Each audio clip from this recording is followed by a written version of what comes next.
आता आपल्यासोबत आहेत सुनील विष्णू गायकवाड, जे भीम आर्मीचे पालघर जिल्ह्याचे महासचिव आहेत. आणि त्यांना सुद्धा एक कळकळीचं आवाहन करायचं आहे की येणारी जी सत्ता असेल ती कशा प्रकारे असायला हवी आणि आतापर्यंत त्यांनी काय काय नमूद केलंय, काय काय नोटीस केलंय, त्याबद्दल ते आपल्याला सांगणार आहेत. मी सुनील विष्णू गायकवाड, भीम आर्मी महासचिव, पालघर जिल्हा. गेली 25 वर्षे मी इथं राहतोय. आम जनतेसाठी काहीही हे सरकार काम करत नाही. तसं पाहिलं तर इथले रस्ते,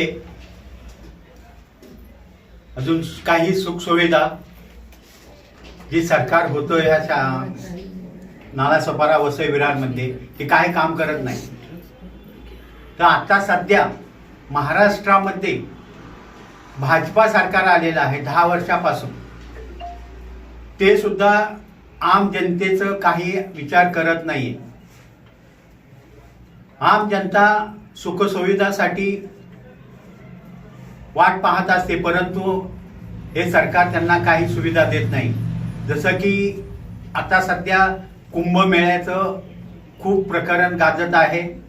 सरकारकडं कुंभमेळ्यासाठी 25,000 करोड रुपये आहेत, परंतु ह्या सरकार आल्याच्या नंतरच गोरगरिबांसाठी असलेली मराठी शाळा, सरकारी शाळा, त्या 2000 बंद झालेल्या आहेत.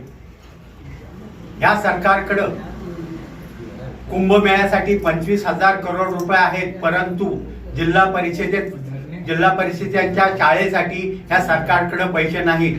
मग हे तरी सरकार कसं चांगलं असणार आहे. आम्हाला एक मुद्दा त्याला दाखवून द्यायचा आहे की आम जनतेसाठी सरकारी शिक्षण, राहण्याची सुविधा आणि अन्नधान्य ह्या 3 प्रमुख ज्या आहे ना सुविधा दिल्या पाहिजेत. पण सरकार त्याकडे दुर्लक्ष करतं की जर सरकारी शाळा बंद झाल्या तर प्रायव्हेट शाळेमध्ये फी भरून कोणती जनता जास्त शिकणार आहे.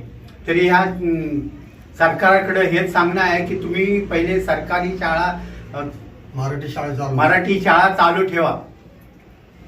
कारण गोरगरिबांत शिक्षण नाही घेतलं तर परत तेच मागचे पुढचे दिवस येणार. तर ह्या सुविधा पाहून खूपच भीम आर्मीचे जे आहे कार्यकर्ते खूप जनतेसाठी मदत करतो. आणि ह्या इलेक्शनमध्ये आम्ही आमचे भीम आर्मीचे 20-25 नगरसेवक उतरणार आहे निवडणुकीमध्ये.